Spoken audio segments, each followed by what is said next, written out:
Hi everyone, my name is Carly Stratton, and this presentation is going to allow us all to become more comfortable with talking about ethical issues in healthcare communication. As healthcare providers, we want to dial in our communication skills so we can better both ourselves, our teams, our patients when we're talking about scientific research and issues within our fields.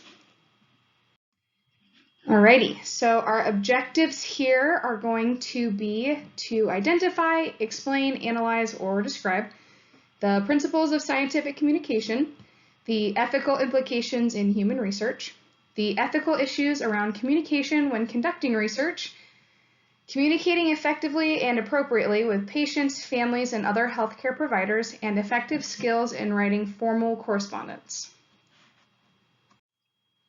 Alrighty, so in order to communicate effectively within the scientific community, we first have to analyze our own communication skills and relay our information in a way that our receivers can understand. So we're going to be looking at the principles of scientific communication. So in order to do this, we must first think about where our listeners are coming from. All of this information comes directly from the Compass website, which is an organization dedicated to empowering researchers and studies that will overall benefit humanity and our world around us. So they suggest with starting with the listener's background because it's been proven time and time again that scientific study is not always the best way to change people's minds, habits, and attitudes. So we as healthcare providers can read this research and apply it to our personal and professional lives, but that doesn't mean that our patients are going to do the same. So we have to understand the patient. It's the best way to begin communication. So after that, we're going to start with what matters most. One of the things I was taught in dental hygiene school was to always start with the most important aspects of communication. Because as you talk, patient retention goes way down. So we want to start with what's most important while we have their attention. After that, we want to remember to distill the conversation down to as little points as we can so we don't lose the interest of our listener. And lastly, we want to avoid any jargon, keep our language in layman's terms so we don't overwhelm our listener and make them feel like we're talking down to them at all. Alrighty, so next we're going to look at ethical implications in human research. So as an allied healthcare professional, we want to elicit information and research to our patients that was obtained from a responsible source. So we want to educate ourselves and other staff members on upcoming trends and studies that impact our field. So therefore, some implied ethical standards to be aware of when we're conducting, reviewing, reading, or sharing this information is as listed down here in the slide. So first up, try to avoid studies that seem to cause any unnecessary harm to the research participants. As a healthcare professional, we have an obligation to do no harm. Therefore, we cannot support or regard anything that deliberately harmed others, as it would be inappropriate and irrelevant. We also have an obligation to our patients to collect any informed and voluntary consent before we do anything. Therefore, we shouldn't accept anything less from the studies we use to educate ourselves and our patients. Humiliation and degradation is another implication of unacceptable behavior when it comes to human research. I can think of only very few instances where any study that deliberately degraded and humiliated the research participants could ever have an appropriate use for an allied healthcare professional. Therefore, we should try to avoid using any kind of research like that at all costs. And lastly, we want to scan the research for anything that would suggest that personal or harmful information of the research participants was released at any point during the study. Thankfully, most ethically conducted research discloses this information somewhere within the article, and most will have an ethical considerations portion where the reader can ensure that the study was done in an ethical manner. If you can't find the section, I would strongly suggest moving away from that document and finding something that you can be 100% sure of.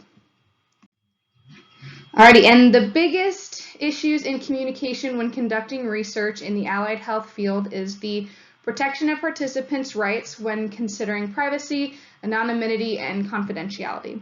Sometimes when conducting research, very intimate and private details can unearth, and that actually can aid in the research process. These details can help researchers gain critical information of the human condition and can be really beneficial to the study. However, Newman, 2017, concludes that the allied health professional should only participate or engage in studies that violate sorry about that. So yes, Newman 2017 concludes that the allied health professional should only participate or engage in studies that violate a participant's privacy to the minimum degree necessary and collect private information only for a legitimate research purpose. From there, the research participant is to remain nameless to protect those private details from ever being traced back to them.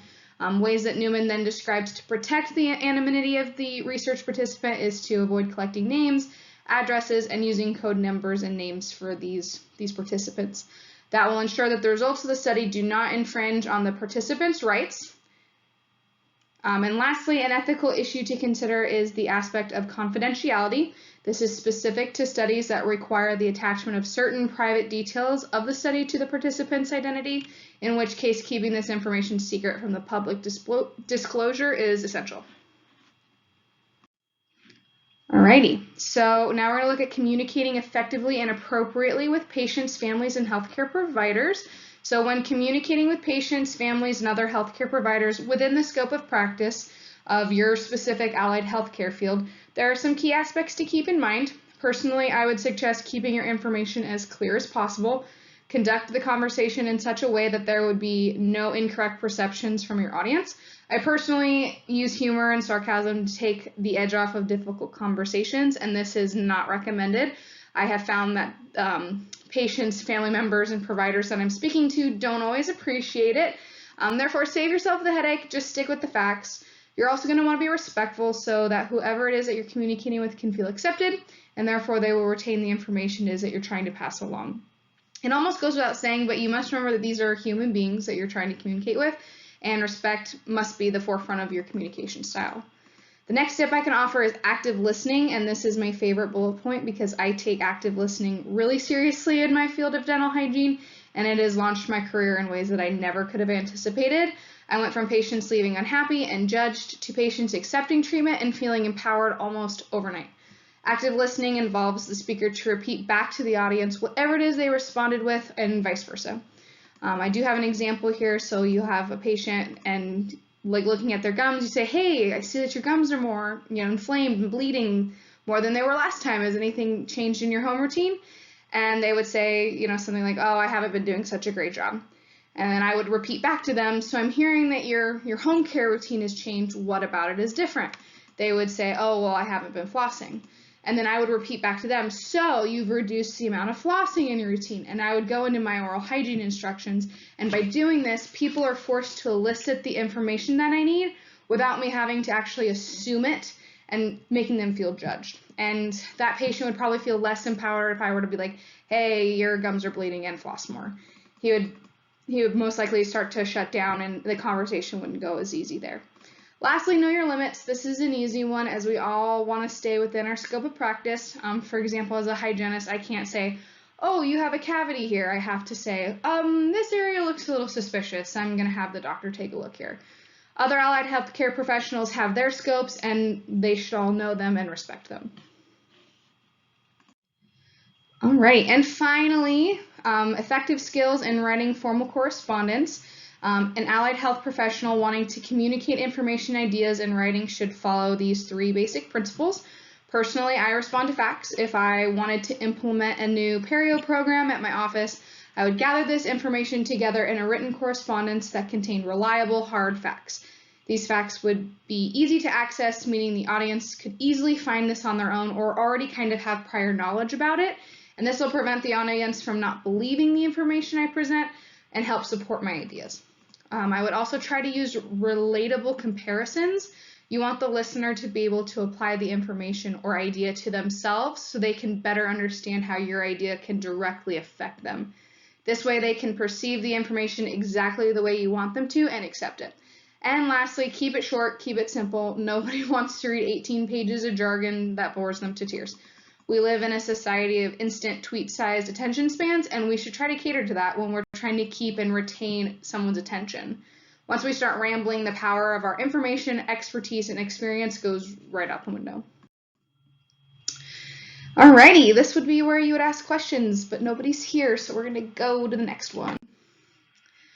And this is the review slide here where we talk about what we all kind of just went over. So we went over the principles of scientific communication. We thought about, where they were coming from, starting with what matters most and distilling it down to a couple points, avoiding jargon. Then we also talked about the ethical implications in human research, trying to avoid studies that had unnecessary harm, had voluntary consent, unnecessary humiliation and degradation, and release of harmful information. We talked about the ethical issues around communication when conducting research. We discussed privacy, anonymity, and confidentiality. And then we talked about communicating effectively and appropriately with patients, family, and other healthcare providers. We touched on being clear, respectful, using active listening, and knowing our limits. And we talked about effective skills in writing formal correspondence. So we talked about using good research, using relatable comparisons, and keeping it short. And here are my references. If you guys have any questions or anything, you can go to those links there. Thank you. Have a great day.